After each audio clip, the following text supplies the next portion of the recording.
सारा। तेरी आंचल में पलकर जीवन पाता जग सारा। तेरी कठिन तपस्या से तो महाकाल भी हारा। तेरी कठिन तपस्या से तो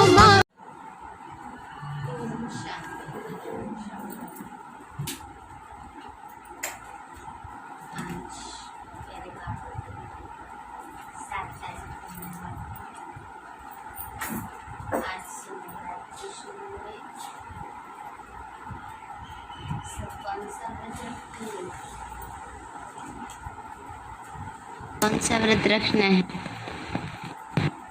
कोई ना कोई अपनी कमजोरी को छोड़ने का व्रत रखना है। मन में एक दृढ़ संकल्प धारण करना है। व्रत करना माना दृढ़ संकल्प धारण करना। तो आज से कोई ना कोई एक दृढ़ संकल्प धारण करे कि मुझे ये कार्य नहीं करना है, ऐसा चिंतन नहीं करना है, ऐसे बोल नहीं बोलने हैं। मनसा वाचा कर्मणा, अपने आप को पूरा मर्यादा पूर्वक चलाना है। ये है व्रत करना। वो तो एक दिन करेंगे, ज़्यादा से ज़्यादा 9 दिन करेंगे, लेकिन हमारा व्रत तो पूरे जीवन भर का है, जिससे प्राप्ति भी कैसी हो रही है? जीवन भर की। इसलिए आज से हम, तभी तो रावण मरेगा ना, तभी अंदर का रावण मरेगा। जब तक अपने अंदर दृढ़ता नहीं लाएंगे तब तक अंदर का रावण नहीं मर सकता है। इसलिए दृढ़ता धारण करना ही व्रत लेना है, चाहे वो छोटी छोटी सूक्ष्म कमजोरी के ऊपर ही हो, जिसमें हम सोच लेते हैं ये कोई बड़ी बात थोड़ी है, इसको तो हम कल बदल दें, पर बदलते ही नहीं है ना। तो उसको हमें आज से दृढ़ संकल्प धारण करके परिवर्तन करना है। तो आज बाबा बोले, मीठे बच्चे, हियर नो इविल, एक बाप से ही सुनना है। गृहस्थ व्यवहार में रहते कमल फूल समान रहना है। प्रश्न है, किस खेल को यथार्थ रीति जानने वाले बच्चे कभी मूंझ नहीं सकते? बाबा ने कहा, बच्चे, दुख और सुख, भक्ति और ज्ञान का जो खेल चलता है, इसको यथार्थ रीति जानने वाले कभी मूंझते नहीं। तुम जानते हो भगवान किसी को दुख नहीं देता, वो है दुख हरता, सुख करता। जब सभी दुखी हो जाते हैं तब दुखों से लिबरेट करने के लिए वह आते हैं। बाबा ने कहा, जब सभी दुखी हो जाते हैं तब शिव बाबा सबको दुखों से लिबरेट करने आते हैं। गीत है ये, कौन आज आया सवेरे सवेरे। ओम शांति। बच्चों ने क्या सुना? भक्ति का गीत। भक्ति को अंग्रेजी में फिलॉसफी कहते हैं। टाइटल मिलते हैं डॉक्टर ऑफ फिलॉसफी। अब फिलॉसफी माना भक्ति तो छोटे बड़े मनुष्य सब जानते हैं। जो ज़्यादा शास्त्र पढ़ लिख जाते हैं उनको डॉक्टर ऑफ फिलॉसफी का टाइटल मिल जाता है, डॉक्टरेट उसमें कर लेते हैं। कोई से भी पूछो ईश्वर कहाँ रहते तो कह देते हैं सर्वव्यापी। यह भी फिलॉसफी हुई ना। अब शास्त्रों की कोई भी बात बाप नहीं सुनाते, कोई भी भगत को ज्ञान सागर नहीं कहेंगे। ना ही उनमें ज्ञान है, ना ही ज्ञान सागर के बच्चे हैं। ज्ञान सागर बाप को कोई नहीं जानते, ना ही अपने को बच्चा समझते हैं। वह सब भक्ति करते हैं भगवान से मिलने के लिए, परंतु भगवान को जानते नहीं तो भक्ति से क्या फायदा होगा, है ना। भक्ति किस लिए करते हैं? भगवान से मिलने के लिए। पर जिससे मिलना है उसका एड्रेस ही ना पता हो, नाम ही ना पता हो, तो किससे मिलेंगे, है ना। तो बाबा कहते हैं, बच्चे तो क्या फायदा। बहुतों को यह टाइटल मिलता है डॉक्टर ऑफ फिलॉसफी। उन्हों की बुद्धि में तो एक ही बात है कि ईश्वर सर्वव्यापी है, उसको फिलॉसफी समझते हैं, इससे ही गिरते आए हैं। इसको कहा जाता है धर्म ग्लानि। फिलॉसफी कहते हैं दर्शन शास्त्र को। तो सोचते हैं हम बहुत ज़्यादा पढ़ लिख गए हैं, समझदार बन गए हैं, तो बाबा कहते हैं बच्चे उससे क्या हुआ, ये बात जितनी समझी उतनी गिरती कला में आए ना। अब है तो ये समझने की बात कि अगर परमात्मा सर्वव्यापी है तो अच्छा बुरा सब भगवान ही कर रहा है क्या है। कितनी बड़ी ग्लानि हुई। आजकल बच्चे लौकिक माँ बाप को कहते हैं तुमने हमारा जीवन बर्बाद कर दिया। अच्छा लगेगा? लगता है किसी को? नहीं लगता। और भगवान को सब गाली देते हैं, रोजाना कहते हैं भगवान तो कुत्ते बिल्ली गधे घोड़े सब में है। कोई अपने माता पिता के लिए ऐसा सुनना पसंद करता है? और भगवान को ऐसे बोल रहे हैं। तो क्या हुआ, ये दिन प्रतिदिन अगर किसी को गाली देते जाते हैं तो क्या होता है, दिन प्रतिदिन पाप का बोझा चढ़ता जाता है और आत्मा गिरती कला में आती है। जैसे कि जरासंध की कहानी, वो शिशुपाल की कहानी है। श्री कृष्ण को कितनी गालियां दी, तब पाप का घड़ा भरा 100 गालियां, है ना। तो जैसे जैसे गाली देता जा रहा था वैसे वैसे उसका पाप का घड़ा भरता जा रहा था। तो इसी तरह बाबा कहते हैं बच्चे सर्वव्यापी कह करके क्या किया, गिरते आए नीचे। हम कोई भी मनुष्यों से शास्त्र का कुछ वाद विवाद नहीं कर सकते, है ना। हमें कोई ये नहीं बैठ करके शास्त्रों पर किसी से बहस करनी है, नहीं, समझानी है बात। समझते हैं तो ठीक, नहीं समझते तो कोई बात नहीं। हम कोई मनुष्य से पढ़े हुए नहीं हैं और सब मनुष्य मनुष्य द्वारा पढ़े होते हैं। वेद शास्त्र आदि सब मनुष्य से ही पढ़ते हैं, बनाए भी मनुष्यों ने हैं। तुमको तो यह ज्ञान सुनाने वाला है एक ही रूहानी बाप, वह एक ही बार आकर समझाते हैं। अब हमको कोई मनुष्य से कुछ भी सीखना नहीं है, तुमको अब स्पिरिचुअल बाप से ही सुनना है। सुनने वाले हैं रूहानी बच्चे आत्माएं, वो सब मनुष्य मनुष्य को सुनाते हैं। ये है रूहानी बाप का ज्ञान, वो है मनुष्यों का ज्ञान। यह बाबा भी साकार मनुष्य है ना। बोलो रूहानी बाप इनके द्वारा सुनाते हैं। हम रूह सुनते हैं, हम रूह फिर शरीर द्वारा औरों को सुनाते हैं ना। आत्मा सुन रही है और आत्मा ही फिर शरीर द्वारा औरों को सुनाती है। तो बाबा कहते हैं ये है रूहानी ज्ञान, बाकी सब है जिस्मानी। भक्त में जिस्म की पूजा करते। बाबा कहते तुम अपने को मनुष्य या भगत न समझो, अपने को क्या समझो, आत्मा समझो, है तो आत्मा ही ना। तो बाबा कहते हैं और मुझ बाप को याद करो, तुम आत्माएं भाई भाई हो।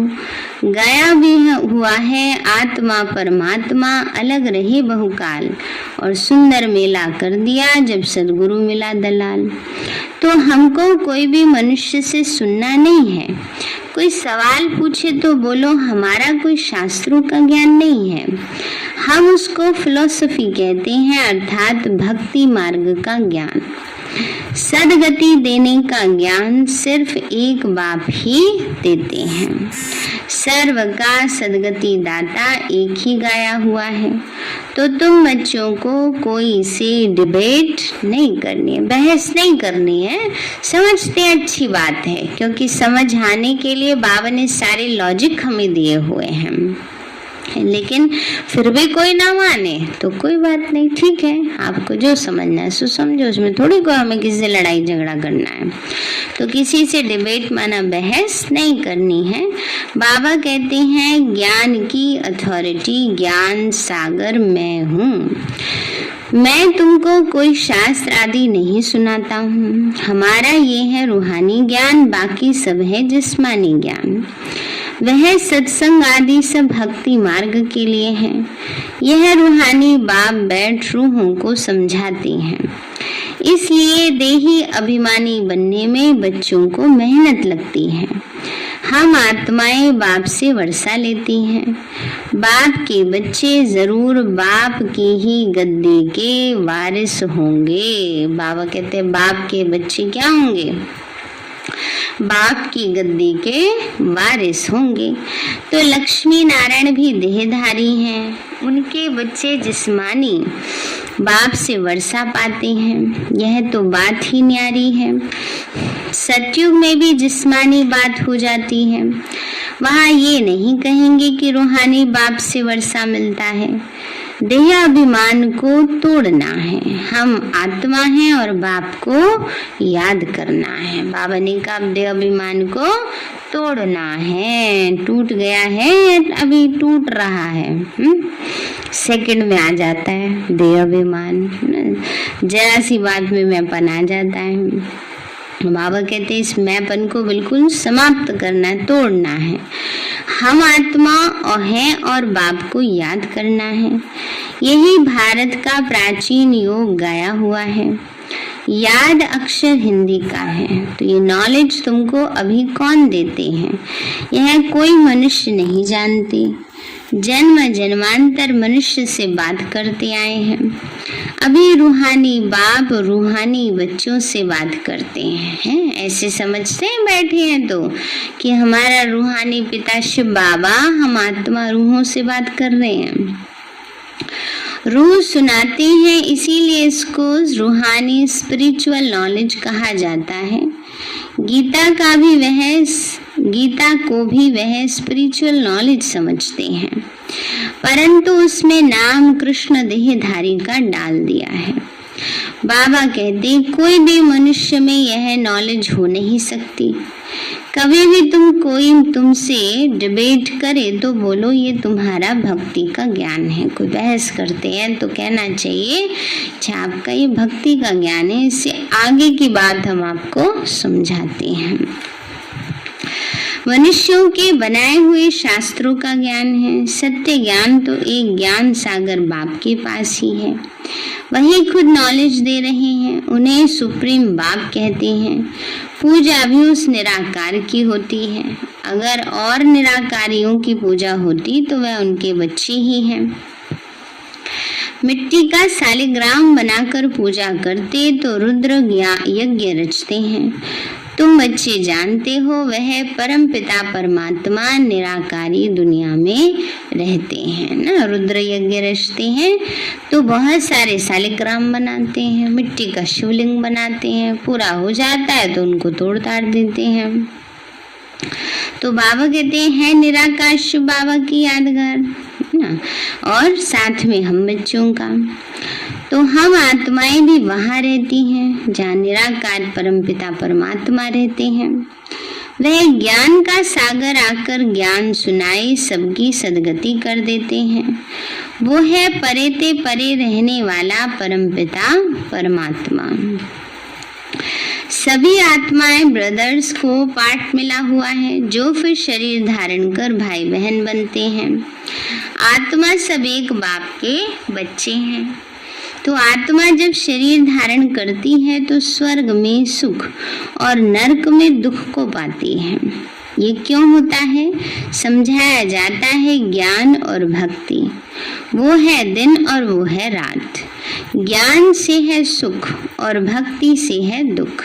तो यह खेल बना हुआ है। बाबा ने कहा ये खेल बना हुआ है। ज्ञान से सुख और भक्ति से दुख मिलता है। ऐसी नहीं कि दुख सुख सब भगवान ही रचते हैं। भगवान को बुलाते ही तब हैं जब दुखी होते हैं। समझते हैं वह सुख देने वाला है। फिर जब सुख का समय पूरा होता है तो फिर रावण 5 विकारों के कारण दुख शुरू होता है। यही खेल है जिससे यथार्थ रीति समझना है। बाबा ने कहा ये खेल है, इसको यथार्थ रीति समझना है ना। हर एक चीज अपने टाइम पर एक्यूरेट होती है। इसमें ये नहीं सोचना चाहिए ऐसा क्यों है, अच्छा नीचे गिरना है तो फिर ऊपर चढ़ने का पुरुषार्थ क्यों करें। अरे ये तो सिस्टम है ना, रात के बाद दिन आएगा, दिन के बाद रात आएगी। अब कोई सोचे रोजाना रात आती है, सोने की जरूरत ही क्या, मत सो भाई, है कब तक जाग सकते हैं। तो ये एक सिस्टम है। हर चीज को सिस्टम वाइज चलाने के लिए उतरती कला भी जरूरी है और चढ़ती कला भी जरूरी है ना। तो बाबा कहते हैं बच्चे, यही खेल है, इसे यथार्थ रीति समझना है, क्योंकि परिवर्तन प्रकृति का नियम है, चलना ही है। इसे ही रूहानी ज्ञान कहा जाता है। बाकी है सब जिस्मानी ज्ञान, वह हम सुनना नहीं चाहते। हमको हुक्म मिला हुआ है सिर्फ मुझ निराकार बाप से ही सुनो। बाबा कहते हैं हियर नो इविल, हम एक भगवान से सुनते हैं, तुम तो मनुष्यों से सुनते हो। रात दिन का फर्क है। बड़े बड़े विद्वान शास्त्र आदि पढ़ते, वह तो हमने भी बहुत पढ़ी हैं। अब भगवान कहते तुमने गुरु बहुत किए, अब उनको छोड़ो, मैं जो सुनाता हूँ वो सुनो। बाबा कहते बहुत गुरु कर लिए, अब सदगुरु की बात सुनो।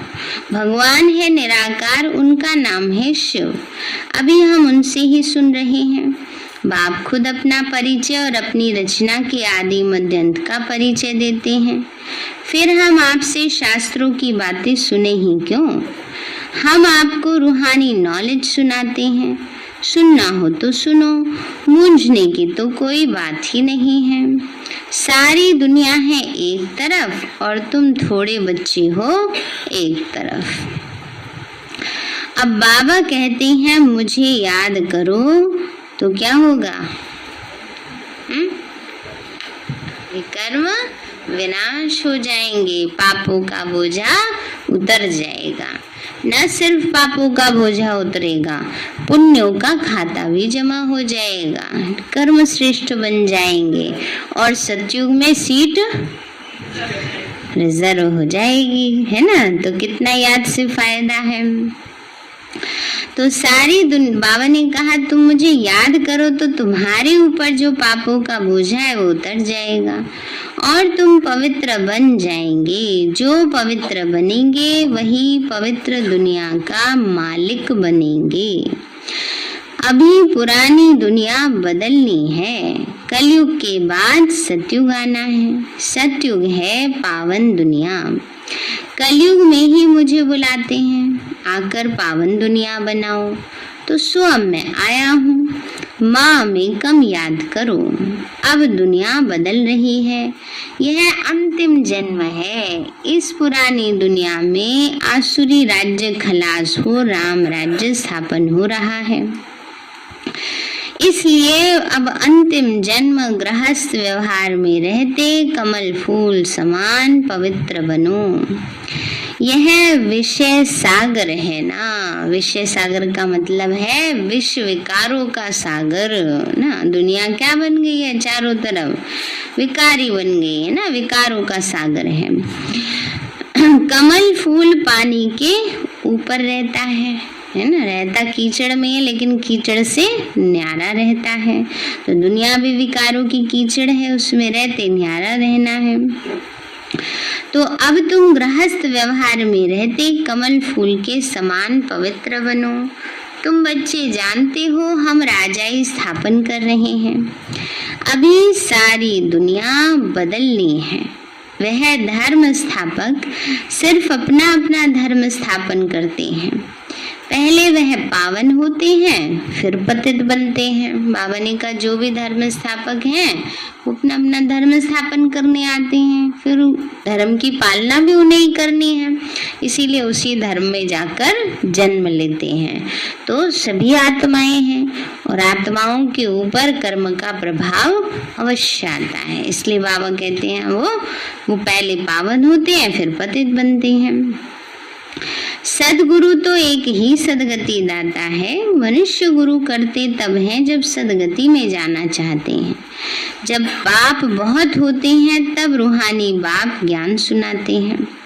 भक्ति का फल ज्ञान तुमको भगवान से मिलता है। भगवान कोई भक्ति नहीं सिखलाते, वह तो ज्ञान देते हैं ना। बाबा क्या कर रहे हैं हम बच्चों को? ज्ञान दे रहे हैं, सही समझ दे रहे हैं, क्योंकि भावना के वश तो जो समझ में आया वो कर लिया। भक्ति क्या है? भावनाएं हैं, है ना। और वो भावनाएं धीरे धीरे, वो श्रद्धा धीरे धीरे अंधश्रद्धा में परिवर्तन होने लगी, है ना।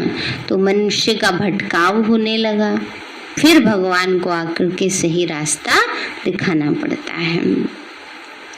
तो इसलिए बाबा कहते हैं, बच्चे अभी बाबा हम बच्चों को ज्ञान देते हैं। कहते हैं माँ एकम याद करो तो तुम्हारे विकर्म विनाश होंगे और कोई पावन बनने का रास्ता नहीं। नई दुनिया में सब स्वर्गवासी थे, अब पुरानी दुनिया में सब नरकवासी हैं। इसलिए बाबा कहते हैं मैं सबका उद्धार करने आता हूँ, मैं ही आकर रूहानी ज्ञान देता हूँ। बाप अपना परिचय दे रहे हैं, मैं तो तुम्हारा बाप हूँ। अभी ये है नर्क, नई दुनिया को स्वर्ग कहा जाता है। ऐसे कैसे कहेंगे कि यहाँ ही स्वर्ग नर्क है? जिसको बहुत धन है वो स्वर्ग में है, स्वर्ग तो होता ही है नई दुनिया में। यहाँ स्वर्ग कहाँ से आया? इसलिए हम कोई मनुष्य की बात तो सुनते नहीं। बाबा कहते हैं तुमको तमो प्रधान से सतो प्रधान बनना है तो माम एकम याद करो। सारा दिन बुद्धि में नॉलेज रहनी चाहिए, है ना। मुरली के पॉइंट्स अंदर चलती रहे।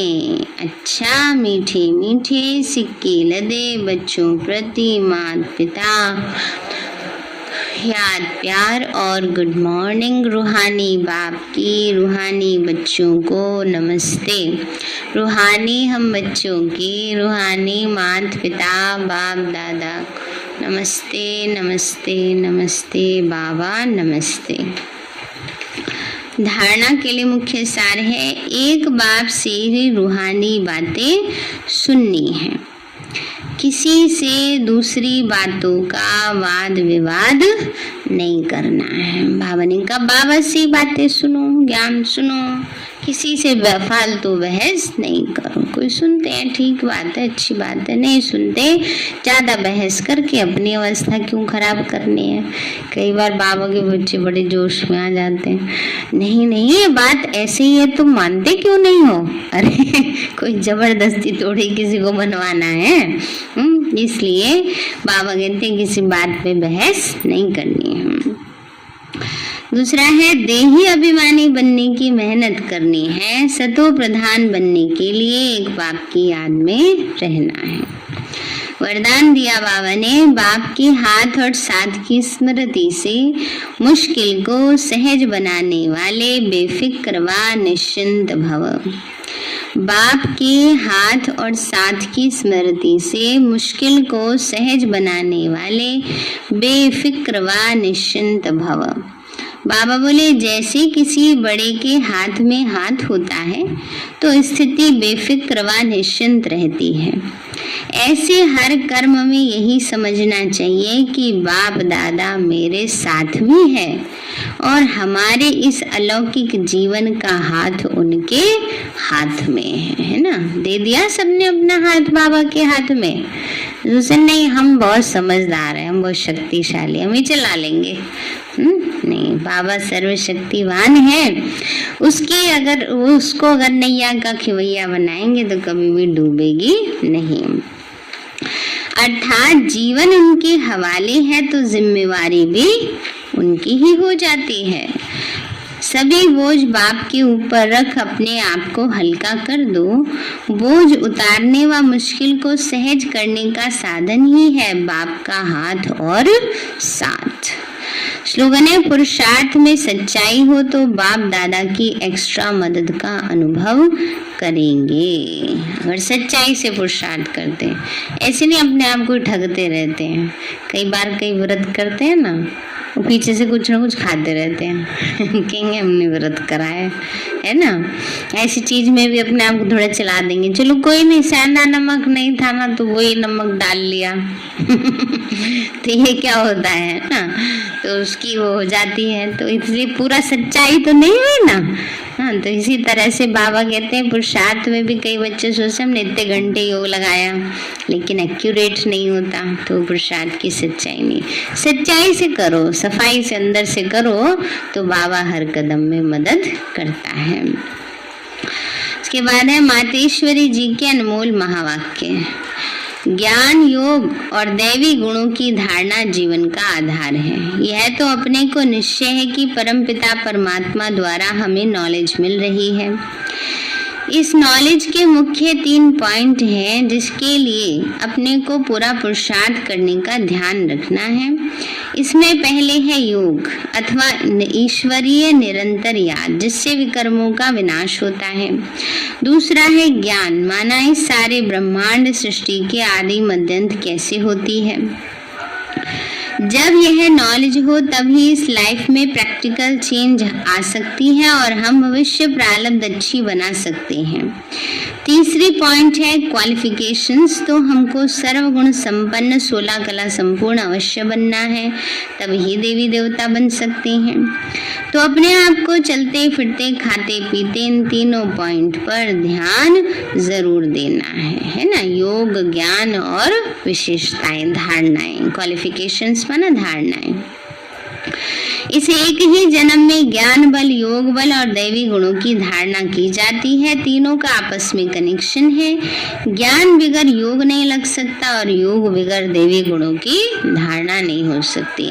कई संकल्प तो कर लेते हैं, आज से हम क्रोध नहीं करेंगे, है ना, लेकिन क्रोध तो तभी नहीं आएगा ना जब शांति की अच्छी सी धारणा होगी, तभी तो क्रोध नहीं आएगा ना। नहीं तो क्रोध की बात होगी तो आएगा जरूर, है ना।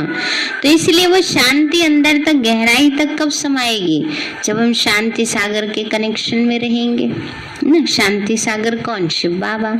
उससे कनेक्शन जुड़ा रहेगा, शांति की किरणें मन में भरते रहेंगे, तब कोई सामने से बात आएगी तो कोई आग लगाने की कोशिश करे, लेकिन बर्फ में कोई आग लगा सकता है नहीं लगा सकता ना। तो ठंडे रहेंगे अंदर से, तो क्रोध वाली बात भी क्या होगी, उसको शांत कर देंगे। अच्छा ठीक है, सुनते हैं, तुम्हारी बात भी सुनते हैं, है ना। तो इसलिए मम्मा कहती हैं, बाबा कहते हैं कि पहला है ज्ञान, समझ होनी चाहिए कि क्या धारण करना है। ये भी बात है, कहीं उल्टा कर दो, जहाँ पर थोड़ा स्ट्रिक्ट बनना है वहाँ चलो कोई बात नहीं, चलो कोई बात नहीं, शांत रहते हैं, है ना। ये भी होना चाहिए। माया से सामना करना है और दूसरों की बातों को सहन करना है। कर देते हैं कई बार उल्टा, माया को क्या करते हैं, सहन करते रहते हैं। ये तो होता ही रहता है, इतनी कमी तो सबके अंदर है। ये क्या कर रहे हैं, माया पेपर ले रही है और खुद सहन करते जा रहे हैं, और दूसरों से क्या करने लगते हैं, सामना। तो उल्टा हो गया ना शक्तियों का। इसलिए बाबा कहते हैं जहाँ चीनी डालने में नमक डाल दो, चाय में नमक डाल दो, खाने में चीनी डाल दो, चलेगा? सिस्टम हिसाब नहीं चलेगा ना। तो वही, तो पहले ज्ञान होना चाहिए, सही समझ होनी चाहिए, फिर उस चीज को धारण करने के लिए योग की शक्ति चाहिए, है ना, तब धारणा होती है। इन तीनों पॉइंट पर सारी जीवन का आधार है, तभी विकर्मों का खाता खलास हो, अच्छे कर्म बनते हैं, इसे ही ईश्वरीय जीवन कहा जाता है। फिर दूसरा पॉइंट है भारत का प्राचीन योग परमात्मा द्वारा सिखाया हुआ है। तो अपना यह ईश्वरीय योग भारत में प्राचीन योग के नाम से मशहूर है। इस योग को अविनाशी योग क्यों कहते? क्योंकि अविनाशी परमपिता परमात्मा द्वारा सिखाया गया है। भले योग और मनुष्य आत्माएं भी सिखाती हैं, इसलिए योग आश्रम वगैरह खोलते रहते, परंतु वो प्राचीन योग सिखला नहीं सकते। अगर ऐसा योग होता तो फिर वो बल कहाँ? भारत तो दिन प्रतिदिन निर्बल होता जाता है, इससे सिद्ध है वह योग अविनाशी योग नहीं है। जिसके साथ योग लगाना है वो खुद ही सिखला सकते हैं, बाकी औरों से तो योग लगाना ही नहीं, तो फिर सिखाएंगे कैसे? यह तो स्वयं परमात्मा ही कार्य कर सकते हैं, वही हमें पूरा भेद बता सकते हैं। बाकी तो सब कहते रहते हैं हम योग सिखाएंगे, यह तो हम जानते हैं कि सच्चा योग तो खुद परमात्मा ही सिखलाए। सूर्यवंशी चंद्रवंशी घराना व दैवी राज्य स्थापन करते हैं। अब वो प्राचीन योग परमात्मा आकर कल पहले हमें सिखाते हैं। कहते हैं हे आत्मा, मुझ परमात्मा के साथ निरंतर योग लगाओ तो तुम्हारे पाप नष्ट हो जाएंगे। अच्छा, ओम शांति। सार है मीठे बच्चे, हियर नोवेल, एक बाप से ही सुनना है। गृहस्थ व्यवहार में रहते कमल फूल समान रहना है। तो किस खेल को यथार्थ रीति जानने से बच्चे कभी मूंझ नहीं सकते। बाबा बोले दुख और सुख, भक्ति और ज्ञान का ये खेल चलता है, इसको यथार्थ रीति जानने वाले कभी मूंझते नहीं हैं। तुम जानते हो भगवान किसी को दुख नहीं देते, वो है दुख हरता सुख करता। जब सभी दुखी हो जाते हैं तब दुखों से लिबरेट करने के लिए वो आते हैं। गीत है ये कौन आ जाया सवेरे सवेरे। अच्छा, ओम शांति। सभी याद रखेंगे शाम को ऑनलाइन क्लास होनी है ना, तो जिनके पास जूम नहीं चलता वो बाबा के घर में आ जाए, और नहीं तो लिंक भेज देंगे सबके पास फोन में व्हाट्सएप पे, जिसके नंबर सभी किसी न किसी ग्रुप से जुड़े हुए हैं। हाँ, तो उसमें भेज देंगे, ठीक है ना। भाई भी सभी जुड़े हुए, महेंद्र भाई जी। तो सभी क्लास जरूर करना, सबका देख, और सब अपना वीडियो भी चालू रखना ताकि दिखते रहे कौन कौन क्लास कर रहे हैं, ठीक है।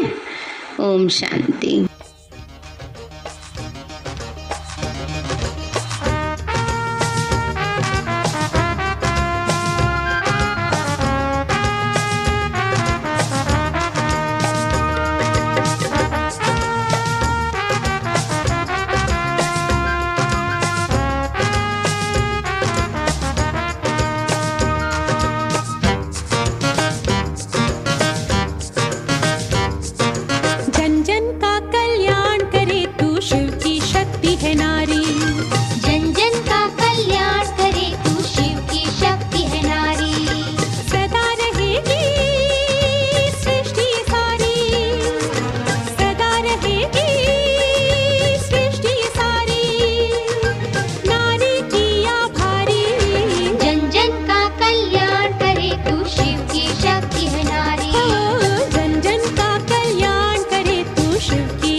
शक्ति